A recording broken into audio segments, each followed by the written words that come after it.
You are listening to Been There, Done That. We present some of the smartest people connected to the business of coffee. People who've succeeded in the tough grind of hospitality by staying ahead of the rest.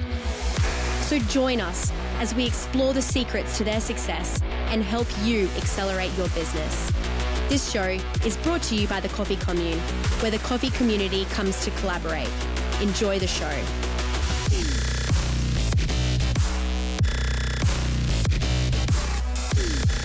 Hi, this is Phil DeBella and you're listening to Been There and Done That, and I welcome you to 2026. And yes, I have a pep in my step. I've just got back from family holidays with the children, skiing in France, and what a beautiful time. It's always a good time to sit back, reflect what was and plan what will be. And if you haven't sat down with your pens and paper and mapped out what December 2026 is going to look like, now is your time. Personally, professionally, and family or circle of friends, what are 2 things to 3 things in each that you are going to achieve this year? Set those outcomes, set those destinations, and then start drawing the journey towards success. If you don't have a purpose, then you don't have a purpose. So the time is now. If you haven't done it already, mine are all locked away on my phone. I look at them weekly, at least monthly, and I track to see if I'm on board. And that's what keeps me moving ahead to be better tomorrow than today. But we welcome you to 2026. Another great year ahead, another busy year ahead. No doubt there'll be some ups, there'll be some lows, and from the ups we will feel strong, and from the lows we will learn more. And nothing comes without growth, and growth is what it's all about. Tomorrow better than today. I'm joined today with Rai Esat, my General Manager of International Coffee Traders. We closed off last year with the year that was, and I thought it would be fit to sit down with Rai and talk about the year that will be and what's brewing next, excuse the pun. So Rai, welcome to the show. Great to be here. Thanks for having me. So the theme, very simple. We're looking ahead. What can cafe owners and anyone in the coffee industry and cafe industry expect and be prepared for and get excited about in 2026? A little bit of crystal ball. Let's just kick it off. Tell me what you're expecting. Give me a top level summary. Should I say it? Do I have to say it? AI is going to be huge. It already is huge, and it's informing so many businesses, reducing the mental load on a lot of processes. And it's being embedded into so many things. So I think AI is going to be massive. And I also think meaning, having a strong motivation for why you exist. That's going to really separate the winners from the losers in 2026. Yeah, love it. For me, it's not about having more seats in your cafe. It's about having more reasons to bring people in. Love it. Love it. AI, as you know, I talk about, it's a productivity tool and an efficiency tool. As we tell our team, your jobs will not be replaced by AI, but AI will help you deliver 55 hours worth of work while only being in the office at 35 hours a week. So there's a tip for people. And that's going to be, from my perspective, 2026, we're going to keep cementing that. AI is going to be about an efficiency and productivity tool. Our biggest issue in 2026 will be no different to 2025 around people, and that will be retention, attraction, and productivity. So I'm seeing and predicting we need to really do a lot of work around how do we retain our good people, how do we attract good people, and then how do we make sure that everybody is being productive. And I believe that AI will be a big tool in that. As well as, you've just hit it on the head, meaning. And I talk about this, there is no movement without meaning. And the biggest movements in the world are made when the meaning is meaningful and in depth and means something. So if we can tie those two together,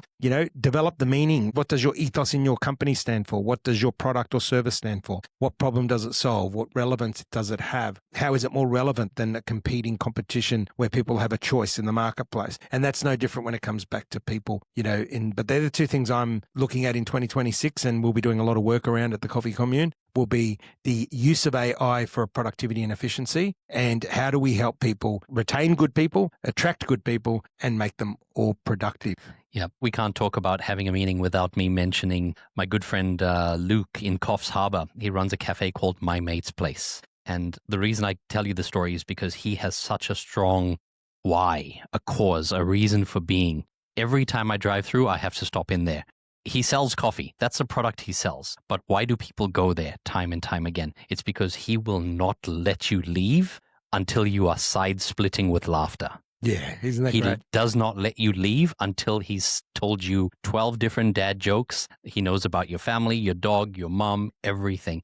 Watching him operate, it's another level. And if anyone is going through Coffs Harbour, please pay him a visit. It's a wonderful experience. It's a place called My Mate's Place. Fantastic. And that goes for any local cafe owner and restaurant that is family business, pouring their heart and soul, having a go, but more importantly, delivering the needs of the customer, that they are so customer focused that it's all about you, right? And they're the businesses that set people apart. And that's what I predict is going to continue to emerge. I don't think 2026 is going to be any easier for people. So if you listen to our wrap up, you can grab that there. If you haven't listened to our wrap up, I suggest you do, where we covered the pain points of 2025. The pain points for 2026 won't change. It's still going to be tough. Margins are going to be low. Disposable income is going to be low. That's what we're going to be faced with in 2026. And if you want the short version, it's going to be about business owners understanding that customers don't have the money to spend that they used to have. So what we're going to really need to be focused on is people like Luke delivering added value through emotional connection. Not just giving them the bacon and eggs or the croissant or whatever it is, the steak on a plate, the amazing pasta, pizza, whatever it is that you go out, the Chinese, Indian food, doesn't matter. Right. It's going to be about more of the emotional connect. It's going to be more about the Lukes of the world that know how to engage emotionally with their customers and make those customers want to come back. And McDonald's in the day was brilliant at it. It was all targeted at kids. Let's make kids feel valued. Let's make kids feel excited. And the kids would bring the parents to McDonald's, even though they didn't want to, just because they wanted their kids to be happy. So in a world where staffing is difficult and there are going to be problems, how do you engage your staff to deliver that same level of service? Yeah, look, it's a great question. And it come back to heart set, mindset and skill set. We're lucky to be in an industry where we can hire staff on attitude and teach skill. And I think we're going back to that. In 2025, we experimented a lot with Aurora training and still do, bringing in 14 and 15-year-olds to train them, and we pay them. They get to do work experience and they get paid. And there was only one mandate. I want people with a good attitude. And we saw what happens when they brought us people with good attitudes. They've finished a year upskilled, smiling, vibrant, and within 6 months of training here at the commune, you would think they've been in this industry 3 to 5 years. I think 2026 is going to be a lot more about that. It's going to be a lot more about hiring on attitude and teaching skill, bringing people in that have the right attitude and people that can look at you in the eye when they introduce themselves and talk to you, people that smile when they look at you, people that listen when you're talking, people that are not distracted with mobile phones, people that dress appropriately for hospitality. Because yes, sometimes they do rock up in, swimwear and thongs thinking that that's appropriate. But going back to real basics, and I think employers have to be prepared to train skill if they can find people with the right attitude. And I think that's going to be a really, really big highlight in 2026 is because coming back to everything we said, if you're going to treat a cafe or hospitality as a commodity, you're going to struggle in 2026. It needs to be the Lukes of the world, the warm and fuzzy, engaging, emotional connection. Because in a world where people are working isolated more, in a world where people feel more alone, where people are working from home and all sorts of stuff, they're actually craving connection more. And that's another thing I predict, Ray, in 2026. There's going to be a lot more people wanting to go to events, and there won't be events like the Melbourne Cup. We saw that last year. People didn't want to go to events like Melbourne Cup, but they did want to go to business networking lunches. All of ours filled up. They wanted to go to business networking breakfast. All of them filled up. I spoke to a lot of Chamber of Commerce's. All their events sold out because people are craving that connection and emotional connection again. Have you seen these 7 a.m. coffee raves that are happening and have taken off? Love them. Who would have predicted that, right? But that's a great example of, again, community connection. There's no alcohol at those events and people are having a good time, connecting over music and togetherness and friendship and a cup of coffee. I love it. And again, that comes back to what I say, understand your customer. Here's a stat for you. The latest generation are the lowest alcohol consuming generation of all time.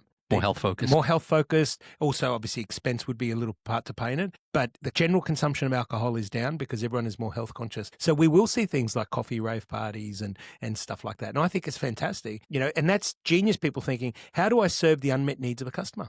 And, and that's basically it. I've been in business 23 years, as you know, Ray, and my philosophy hasn't changed. So 2026, if you're planning and mapping, the key takeaway is what problem or problems am I going to solve in 2026 to meet the needs of the unmet needs of the customer? What does my prospective customer look like? What does my current customer look like? And what are the unmet needs that I could possibly, meet through product, through service, through price, through all of the different elements that make up a transaction or an interaction is probably a better word than transaction. So that's going to be the challenge to you in 2026 is how do I emotionally connect and fight for the dollar? Because everyone is fighting when disposable income is down, everyone's fighting for that dollar. So for a cafe that's looking to do that, where do they even start to emotionally connect with someone?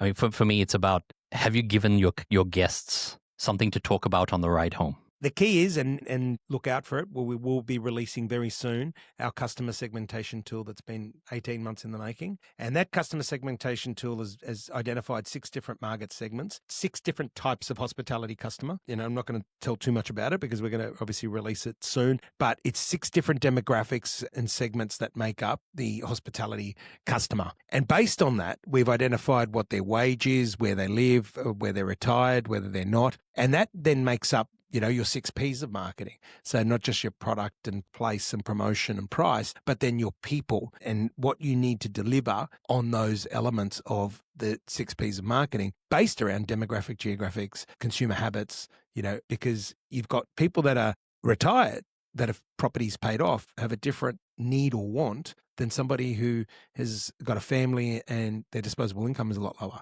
And depending on where they live, what the average age is, and all of these different factors will then identify what sort of products and services, how you lay your cafe out. Is it more grab and go? Is it more lounge seating? So that's, again, without giving too much away, I know I've been a bit cagey, but that's going to be released soon and we will release it with a bang, and it will be a game changer tool for hospitality to really get on board. It sounds like it's really something that will identify the root of what a cafe needs to identify as, and then allow them to identify the opportunities for growth. Yeah, and there'll be strategies in there and examples of, different types of seating, different menu designs, different beverage designs. Because what we're seeing a lot of is a lot of people, set up businesses without actually understanding the outside in. They don't build the business from the outside in, which means what does my customer or guest look like? What are the problems I'm going to solve for them? What's going to make me relevant to them? They go with a vision and say, I want to build a cafe that only does specialty coffee. Coffee start at $8 and I'm going to do fancy coffees at $20.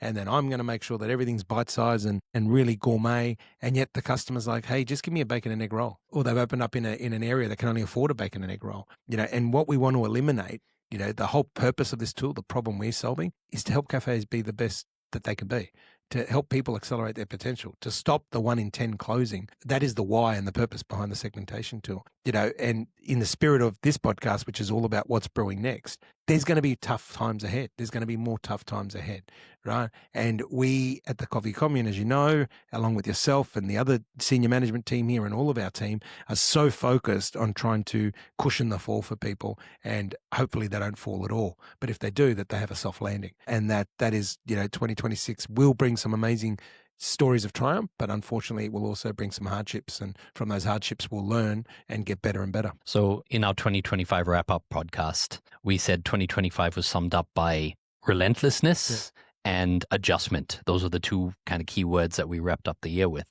What would you say are the key words for 2026? What do you predict are going to be the main themes? Perseverance. Perseverance is to keep going, is to keep going, to really be focused on the light at the end of the tunnel. Whatever acronym, analogy you want to use, whether it's the light at the end of the tunnel, this too shall pass, stay focused on your outcome, believe in your outcome and your destination so much that your body thinks you're already there. It's going to be around persistence, and the best way to engage persistence is to do the mental work. We see a lot of people going to the gym doing the physical work. How about 2026 becomes a little bit more about your Dr. Joe Dispenzas, your Carol Dweck, your psycho-cybernetics, books like Bob Berg's The Go-Giver, books that are really, and audio books and podcasts that really talk about how to fine-tune that piece of machinery that is underutilized, which is sitting between your ears, and that is our brains. Whatever our brains can map out and visualize, we can achieve. But it's the engine room sits between our ears. And so just like we work out at the gym, 2026 is going to be a lot about what work are we doing with our brains to put us in the best mindset possible to be the best versions of ourselves. Yeah, I love that gym analogy, because my key word for 2026 is recomposition, in the sense that if you go to the gym, you initially start by just learning your workouts, you try some new stuff, you see what works, and then you start refining. Yeah. And that's the recomposition bit that I think 2026 is going to show us how much of the lessons of 2025 are being implemented into businesses, how many businesses start recomposing themselves to use the things that worked in 2025 and really lean into them. I agree. It's going to be, it will set people apart. There is a lot of opportunity ahead, right? It really is. We're going to see things like smaller format cafes. Some of the trends we'll see, and people should be already looking out for this, is smaller footprints. If it's a new business, a 1-year lease with a 3+3 option rather than diving straight into a 3+3, dip your toe in the water with the 1-year lease and then the 3+3. We're going to see a lot more of less staffing because they can keep prices down because, of course, everything's driven by disposable income. If people have got plenty of money to spend, it doesn't matter what the price of a coffee is. I got back in 2025, the end of 2025, I visited Dubai. I spent 2 weeks there. People are charging $10 to $12 for a cup of coffee, but there's no income tax. People are happy to pay $10 to $12 because their disposable income is high. And the prices are directly relatable to your disposable income. In Australia, unfortunately, we are a very heavily taxed country, so the disposable income is a lot less. How can we deliver the best value, whether it's on a plate or in a cup? What is the best value? Using automation technology is going to be key, because the biggest cost for a cafe is wages. So how do you bring wages down? I always say I'd rather have one staff and pay them extremely well than have two and pay them, base wage. I'd rather have one person and pay them extremely well and use automation as a top up. But they're the trends we're going to see, for the businesses that are going to kick some big goals in 2026. Smaller footprint, smaller opening hours. So it won't be the 6 a.m. to 6 p.m. It'll be the 6 a.m. to say 11 a.m. or 6 a.m. to 1 p.m. format. That we will see more AI, and we will see people, I believe, doing more prepackaged stuff to take home, whether it's bag of beans and personalizing their coffee so that the coffee they drink in the cafe, they can also take home rather than using big brands that dilute the market. We're going to see people making their own jams and selling those. I think we're going to see a lot more pantry items that people can buy and take home coming out of the cafes and restaurants. So what about sustainability? Do you think that's going to feature as much as it did in 2025? Yeah, it's a great question, Ray. Sustainability costs money, and I'll let people think about that. Anything that is sustainable needs accreditation. Accreditations cost money, as we know. We've got the highest form of accreditation in our facility, and how much money do we spend a year to maintain that? I mean, it's a $200,000 expense, give or take, to maintain what is it? SQ, whatever it is. SQF. I don't even know what it is. SQF, HACCP, There you ISO. go. Yeah, it's $200,000 a year expense to maintain that. There's only a handful of roasters in the country that have it because not many people can afford it, right? So if you think about it, sustainability is expensive. In an ideal world, everyone wants sustainability. But I see it now where people say, if I buy this packaging and this packaging, if you say they're the same price, they'll go sustainable option. If the sustainable is dearer, they'll go the other option. So in short, everyone loves the idea of sustainability, including myself, but is it affordable and will the customer pay for it? So I don't think it will have the impact everyone's hoping for unless we can get the price of sustainability cheaper. Because then, yes, because I don't think you'll find any person that doesn't want things to be as sustainable as possible. And because sustainable, people underestimate the power of the word. Sustainable also means it has to be sustainable for the consumer. There's no use me giving you, the eggs are sustainable, the bacon's sustainable, the plate is recycled, the cutlery is a special recycled cutlery, and then the bacon and eggs no one can afford it. And it's $55 a plate. And people go, well, you can keep your sustainable because I can't afford it. Yeah. So that's not sustainable for the customer. It's not sustainable for the producer either because they're going to go out of business very quickly. Correct. And if the customer doesn't pay, then the business, and then nobody's sustainable. So we just got to make sure that we balance. It's got to work in harmony. So there is a time and a place for it. But I think when things are running the way they are economically, it's like health. The countries that have a low disposable income and the countries that, let's say, predominantly people are overweight, are lower socioeconomic countries because they can't afford good food because good food costs money. It's expensive. It's more expensive to eat healthy than what it is to eat processed food. That's a direct correlation. So if people can't afford good quality food, then they're going to not be as healthy, and that's the same story with sustainability in business. Sustainability costs money. So if people can't afford to pay for the product or service because it's too expensive, then sustainability is going to take a haircut. So what's your position on governments then mandating sustainability? The example I'm going to use is the European Union mandated that all coffee coming into Europe must be free from deforestation and certified. Yeah. Or Australia's really, really ambitious climate targets, which are going to result in us, maybe completely changing packaging away from single-use packaging to, recyclable. And let me give you the packaging. short answer, is that some muppet sits behind a desk and a piece of paper and thinks that it's a great idea in theory and then doesn't understand that ripple causes a tsunami down at the end user. And I'll let the listeners really dwell on that, is that some person that has no idea, that is not engaged in industry, that has found no basis to think about the execution of an idea, comes up with an idea. Politician thinks it's going to win them votes, so they go out to market with it. And then all of a sudden, you've just caused a tsunami because you have no idea what that means. We already take the coffee deforestation in Europe. We are already in a coffee, decline globally. We are already where the production is not meeting the demand. We're already in that position. And there's 45 growing nations around the world, give or take, that produce coffee. If the European Union says that we're only going to bring in coffee that complies with certain regulations, you're going to take more than half of those producers off the table. So now you want to meet the needs and supply that's already diminished using half the suppliers. Not going to happen. Not possible. It's just not. I mean, that's not an opinion. That's fact, right? It's just not going to happen. So the short answer is whatever they think is good in ideology, as is the case, normally the execution gets stuffed up. And we saw that when the previous state government said, we're banning all single-use plastics and blah, blah, blah, blah, blah, and went on and on and on and on and on. And within 3 months, they realized, oh shit, the execution of this is virtually impossible, right? And look at what's happened there. So that we're going to see a lot more. How do we stop that? Government needs to work with industry. And I don't care what side of government, don't care what sort of politics. And we will keep doing that here at the commune is we will work with government at all levels, and we'll keep making noise until they tell us to, go away, and then we'll still make noise to get them to force to work with industry, because they don't have to have all the answers. So whatever starts as a good intention can end up as being very, very, very bad execution if you're not consulting with industry and sustainability. And global sustainability is one of them, just like the net zero. Since the concept of net zero, and these are facts, since they brought out the concept of hitting net zero and being sustainable in this country, what has the price of power done? Gone up. Can't argue it. It's not an opinion. So you can have your energy minister, Chris Bowen, whatever his name is, tell everyone how good it is and how great it is. Stop talking and show us, because you can't show us, because since you've announced this, whatever it was, 3-5 years ago, power prices have gone up 100% more. So it's garbage, and the consumers need to understand that. In a cafe, utilities, electricity, gas, insurance were bills you just paid. Now you have to budget for them. Right. Another 50 cents a cup of coffee can be added to your cup of coffee in cost just through electricity, gas, and insurances, which was ludicrous. So anyway, we can bang on about it all the time, but this is stuff that, we really need to be aware of, because we really need to understand, coming back to it, Ray, what the word sustainability truly means and how does it get rolled out.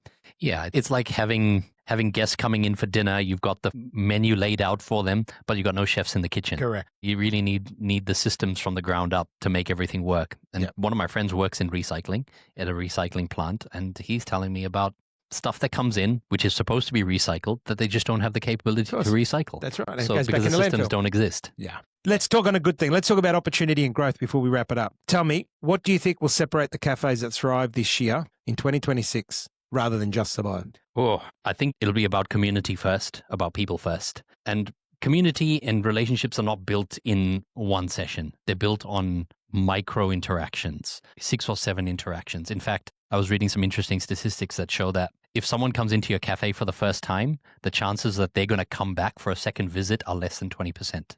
If they do come back, the chances of them coming for a third visit are still less than 20%. How interesting. If they come back for the third visit and all 3 times they have a flawless experience, the chances of them returning are over 80%. Wow. So 3 times. So you need 3 flawless visits from someone before they become a regular, before you earn their loyalty. That's a great tip. You listening, listeners, that is an amazing tip. And as a customer, that's great for you. And as obviously a cafe owner, it's great for you to know as well. That's some powerful statistics right there, right? But yet if they have a bad experience, you're done. They're gone. And they'll take other people with them. Yeah, crazy. What about you? What do you see are the biggest opportunities for growth? I think there's a big boom going on in apartments building, and I think bring back the little kiosk in the bottom of apartment buildings, bring back the little 5 square meter, 6 square meter, so 2x2 or 2x3 little hole in the wall that just serves great coffee, maybe a muffin or avocado on toast, or something really niche and boutique. What about breakfast delivered to your room? Yeah, well, in New York it's a big thing, right? So that's what they put them in the bottom of the buildings, and then they deliver, they service the buildings. That's the economy. That is. I mean, you've got apartments that have got say 200 or 300 apartments. You only need to sell 200-300 cups of coffee a day. Being a 2-person operation, operate 5 hours a day. I think anywhere you can snag one of those, the developer will normally build it for you. It's we're talking a low cost $40,000-$50,000 setup. The developer will build that for you if you're going to provide a service to the building. I think we'll see a bit more of that come back, and we'll see less of the 80 to 150 square meter cafes because of the the footprint and the expense. So a lot more of that service. And it comes back to your point about community. it's not about putting another business there. It's about actually adding a service to the building or the residents of the building where you could deliver it to their room, or they come down and grab their coffee on the way to their car or out to public transport. And like I said, you only have to sell 200 cups of coffee a day over a 4 or 5 hour period, and you'll make some decent money as a sole operator. I'd love to see cafes experiment with the Netflix style membership or an Amazon Prime style membership for their cafe, and add some benefits to that, because the model clearly works. How do we just apply it to a cafe? My brother-in-law already does all his grocery shopping on Amazon. Doesn't even go to Coles or Woolworths anymore. What about a situation where a cafe could be a guest could be guaranteed a table between 8 or 9 in the morning?